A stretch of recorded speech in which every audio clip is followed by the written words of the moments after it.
നിങ്ങൾക്ക് ഒരു റിലേഷൻഷിപ്പിൽ പെട്ട അവസ്ഥ തോന്നിയിട്ടുണ്ടോ? അതായത് ആ റിലേഷൻഷിപ്പ് നിങ്ങളെന്നെ ഹേർട്ട് ചെയ്തുകൊണ്ടിരിക്കുകയാണ് എന്ന് നിങ്ങൾക്ക് കൃത്യമായിട്ട് അറിയാം.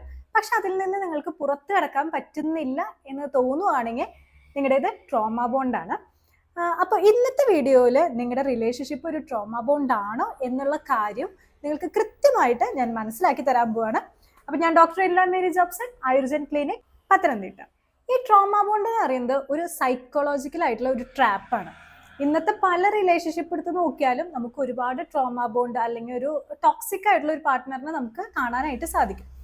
ഈ ഒരു ട്രോമ ബോണ്ട് എന്നുള്ളത് നമുക്ക് തിരിച്ചറിയാനായിട്ട് ഏറ്റവും എളുപ്പമുള്ള മാർഗം എന്ന് പറയുന്നത് നമ്മുടെ പാർട്ട്ണർ എപ്പോഴും നമ്മളതിനെ ഹേർട്ട് ചെയ്തുകൊണ്ടിരിക്കുകയാണ്, അതായത് നമ്മളെ വിഷമിപ്പിച്ചുകൊണ്ടിരിക്കുന്നു. അതേസമയം അതുപോലെ തന്നെ നിങ്ങളതിനെ ഒരു സ്നേഹിക്കുന്ന ഒരു രീതിയുമായിരിക്കും. അപ്പൊ ഇതിൽ നിന്ന് നിങ്ങൾക്ക് പുറത്തു കിടക്കാനും പറ്റില്ല, അന്ന് കണ്ടിന്യൂ ചെയ്തു പോകാനും പറ്റാത്ത ഒരു അവസ്ഥ. നിങ്ങൾ ശരിക്കും ഒരു പെട്ട അവസ്ഥയാണ്. ഒരു എക്സാമ്പിൾ പറയുകയാണെങ്കിൽ, ഒരു ചെറിയൊരു കാര്യത്തിന് വളരെയധികം ദേഷ്യപ്പെടുന്നു, അതുപോലെ തന്നെ ചീത്ത വിളിക്കുന്നു. ഇതെല്ലാം കഴിഞ്ഞ് പെട്ടെന്ന് തന്നെ ആള് വന്ന് സോറി പറയുകയാണ്. സോറി പറഞ്ഞ് ഒന്ന് കെട്ടിപ്പിടിച്ച് ഐ ലവ് യു പറഞ്ഞു കഴിഞ്ഞാൽ തീരുന്ന കുറച്ച് കാര്യങ്ങൾ. ശരിക്കും പറയാ കഴിഞ്ഞാൽ ഒരു സൈക്കിളാണിത്. ആദ്യം സങ്കടം ഉണ്ടാകുന്നു, അതുപോലെ തന്നെ സന്തോഷം അതിലോട്ട് കയറി വരുന്നു. ശരിക്കും പറയാ ബ്രെയിൻ അവിടെ വളരെ കൺഫ്യൂസ്ഡ് ആയിട്ടിരിക്കുകയാണ്. ഇത് തുടർച്ചയായി ഇതുപോലെ തന്നെ സംഭവിച്ചുകൊണ്ടിരിക്കുമ്പോൾ നമ്മുടെ ബ്രെയിൻ ഇതൊരു അഡിക്ഷൻ ആയി മാറും. നിങ്ങൾക്ക് പറഞ്ഞപ്പോൾ വലിയ ധാരണ ഇതിനെപ്പറ്റി കിട്ടിയിട്ടുണ്ടാവില്ല. ഇപ്പൊ വിചാരിക്കുന്നുണ്ടാവും, നോർമലി ഒരു ഭാര്യ ഭർത്താവും തമ്മിൽ അല്ലെങ്കിൽ ഒരു കപ്പിൾസ് റിലേഷൻഷിപ്പിലുള്ളവർ തമ്മിൽ തല്ലുണ്ടാകില്ലേ, ചിലപ്പോൾ ദേഷ്യപ്പെടാറില്ലേ എന്നുള്ളത്. നോർമലി ചിലപ്പോൾ മാത്രമേ അത് സംഭവിക്കുകയുള്ളൂ. ദേഷ്യപ്പെടുന്നതാണെങ്കിലും അവിടെ ഒരു പ്രോപ്പർ ആയിട്ടുള്ള റീസൺ കാര്യങ്ങളൊക്കെ ഉണ്ടാകും. എന്നാൽ ഒരു ട്രോമ ബോണ്ട് എന്ന് പറയുന്നത് അവരിൽ ഈ ഒരു സൈക്കിള് മാത്രമായിരിക്കും ഉണ്ടായിക്കൊണ്ടിരിക്കുക. എപ്പോഴും മോശമായിട്ടുള്ള ഒരു രീതിയിൽ ചീത്ത പറയുക, അല്ലെങ്കിൽ ഒട്ടും തന്നെ സംസാരിക്കാണ്ടിരിക്കുക, ആ ഒരു രീതിയിലോട്ടായിരിക്കും ഇത് പോവുക. ഈവൻ അതിൽ ശാരീരികമായിട്ട് ഉപദ്രവിച്ചാൽ കൂടി ഒന്നും നടക്കാത്തതുപോലെ വീണ്ടും പഴയ ഒരു രീതിയിലോട്ട് ആവാണ്. എന്നാൽ അതവിടെ സ്റ്റോപ്പ് ആകുന്നുണ്ടോ? ഇല്ല. എഗെയിൻ ആ ഒരു പ്രവർത്തനം വീണ്ടും ആവർത്തിച്ചുകൊണ്ടിരിക്കും. അതിനെയാണ് ഒരു ട്രോമ ബോണ്ട് എന്ന് നമ്മൾ പറയുന്നത്. ഈ ട്രോമ ബോണ്ട് എന്ന് പറയുന്നത് ഏത് ജെൻഡറിൽ നിന്നും ഇത് വരാവുന്നതാണ്. ഇങ്ങനെ സംഭവിക്കുമ്പോൾ ആദ്യം ഒരു സ്ട്രെസ്ഡ് ആയിട്ടുള്ള കണ്ടീഷനിൽ നമ്മുടെ ബ്രെയിൻ എപ്പോഴും കോർട്ടിസോൾ എന്ന് പറയുന്ന ഹോർമോണാണ് റിലീസ് ആകുക. ഇത് കഴിഞ്ഞ് പ്രശ്നം തീരുമ്പോൾ ബ്രെയിൻ അവിടെ ഒരു ഇമോഷണലി അറ്റാച്ച് കാര്യങ്ങളൊക്കെ കിട്ടുന്ന സമയത്ത് ഇത് അഗെയിൻ ഡോപ്പാമിൻ റിലീസ് ചെയ്യും. ഡോപ്പാമിൻ റിലീസ് ചെയ്ത് കഴിഞ്ഞാൽ പൊതുവെ നമുക്ക് സന്തോഷം തോന്നും, ഒരു അഡിക്ഷൻ ആയിട്ട് മാറുകയും ചെയ്യും. ശരിക്കും പറയാ കഴിഞ്ഞാൽ അവിടുത്തെ സംഭവിക്കുന്ന ആ ഒരു കെമിക്കൽ റിയാക്ഷൻ കാരണമാണ് നമുക്ക് ഈ ഒരു അഡിക്ഷൻ ആയി മാറുന്നത്. ഇനി നിങ്ങളുടെ റിലേഷൻഷിപ്പ് ഒരു ട്രോമ ബോണ്ടിലൂടെ ആണോ കടന്നു പോകുന്നത് എന്നുള്ളത് നമുക്കൊന്ന് നോക്കി നോക്കാം. അതിൽ ഫസ്റ്റ് എക്സാമ്പിൾ എന്ന് പറയുന്നത് ന്യായീകരണമാണ്.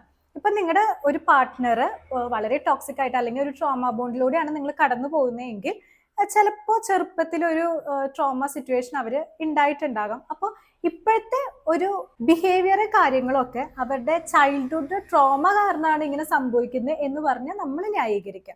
അതാണ് ഫസ്റ്റ് സൈൻ. പിന്നെ രണ്ടാമത്തേത്, അവർ നിങ്ങളുടെ അടുത്തില്ലെങ്കിൽ വളരെയധികം ആൻഷ്യസ് ആവുക, എപ്പോഴും ഫോൺ ഇങ്ങനെ ചെക്ക് ചെയ്തുകൊണ്ടിരിക്കുക.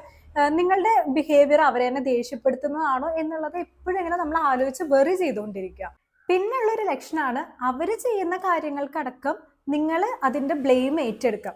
ഇപ്പോൾ ഒരു തല്ലുണ്ടായി എന്ന് തന്നെ വിചാരിക്കുക. അപ്പോൾ ആ സമയത്ത് നിങ്ങൾ തന്നെ പറയുകയാണ്, ഇത് ഞാനാണ് ദേഷ്യപ്പെടുത്താനായിട്ട് കാരണം, എൻ്റെ ഭാഗത്തുനിന്ന് വന്ന മിസ്റ്റേക്കാണ്, കംപ്ലീറ്റ്ലി അവരുടെ ഭാഗത്തുനിന്ന് വന്ന മിസ്റ്റേക്ക് ആയിരിക്കും. എന്നാലും അവരുടെ ആ ഒരു ബ്ലെയിം സ്വയമേ ഏറ്റെടുക്കുക. ഞാൻ കാരണമാണ് ഇപ്പോൾ ദേഷ്യപ്പെട്ടത്, അല്ലെങ്കിൽ ഞാൻ അങ്ങനെ പറഞ്ഞില്ലായിരുന്നെങ്കിൽ ആ ഒരു ദേഷ്യപ്പെടൽ സംഭവിക്കില്ലായിരുന്നു എന്നുള്ള രീതിയിൽ. പിന്നെ ഏറ്റവും വലിയ ബിഗ് സൈനാണ്, ഈ റിലേഷൻഷിപ്പ് നിങ്ങൾക്ക് നല്ലതല്ല എന്നറിഞ്ഞിട്ടും നിങ്ങൾ ആ റിലേഷൻഷിപ്പിൽ നിന്ന് പോകാതെ അപ്പോഴും അവരുടെ കൂടെ തന്നെ നിൽക്കുക. ഇനി ട്രോമ ബോണ്ടിൽ നിന്ന് നമുക്ക് പുറത്തോട്ട് വരാനായിട്ട് എളുപ്പമാണോ? ഒട്ടും എളുപ്പമല്ല. വളരെ ഹാർഡായിട്ടുള്ള കാര്യമാണ് ഒരു ട്രോമ ബോണ്ട് റിലേഷൻഷിപ്പ് വിട്ട് പുറത്ത് വരിക എന്നുള്ളത്.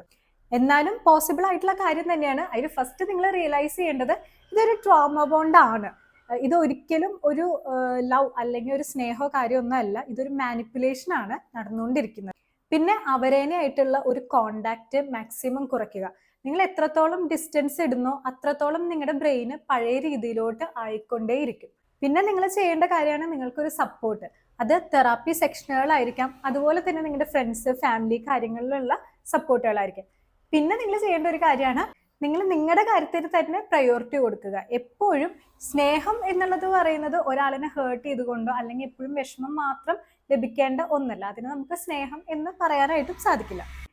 ഈ ട്രോമ ബോണ്ട് എന്ന് പറയുന്നത് കല്യാണം കഴിഞ്ഞവരിലാണെങ്കിലും അതുപോലെ തന്നെ റിലേഷൻഷിപ്പിലുള്ളവരിലാണെങ്കിലും ഒക്കെ നമുക്ക് കാണാൻ പറ്റുന്ന ഒരു കാര്യമാണ്. ഇപ്പൊ സോഷ്യൽ മീഡിയ കുറച്ചും കൂടി എടുത്ത് നോക്കുവാണെങ്കിൽ കലിപ്പനും കാന്താരും ആ ഒരു രീതികളൊക്കെ ശരിക്കും പറയാൻ ഒരു ട്രോമ ബോണ്ട് തന്നെയാണ്. ഒരാളിനെ ഹേർട്ട് ചെയ്യുന്നു, പക്ഷെ ഒരിക്കലും വിട്ടുപോകാനായിട്ട് സാധിക്കുന്നില്ല. അത് സ്നേഹം എന്ന് പറഞ്ഞ് തെറ്റിദ്ധരിക്കുകയാണ്. അപ്പൊ ഇതെല്ലാം ഒരു ട്രോമ ബോണ്ടിന്റെ ഒരു ബേസ് തന്നെയാണ്. നിങ്ങളൊരു റിലേഷൻഷിപ്പിൽ നിങ്ങൾ സേഫ് ആണ്, അതുപോലെ തന്നെ നിങ്ങൾ ഒട്ടും തന്നെ ആൻഷ്യസ് അല്ല, സേഫായി നിങ്ങൾക്ക് തോന്നുവാണെങ്കിൽ അതാണ് ഒരു ഹെൽത്തി റിലേഷൻഷിപ്പ്. ഇപ്പൊ ട്രോമ ബോണ്ടിലൂടെ കടന്നു പോകുന്നവരാണെങ്കിൽ ഈ വീഡിയോ നിങ്ങളെ വളരെ ഹെൽപ്ഫുൾ ആകും എന്ന് ഞാൻ വിശ്വസിക്കുന്നു. എത്രയും പെട്ടെന്ന് അതിൽ നിന്ന് പുറത്തേക്ക് വരാനായിട്ട് നോക്കുക. അപ്പോൾ ഇതുപോലത്തെ ഇൻഫർമേറ്റീവ് ആയിട്ടുള്ള വീഡിയോസ് നിങ്ങൾക്ക് ഇനിയും കാണണമെങ്കിൽ ആയുർജൻ യൂട്യൂബ് ചാനൽ ഫോളോ ചെയ്യുക, സബ്സ്ക്രൈബ് ചെയ്യുക.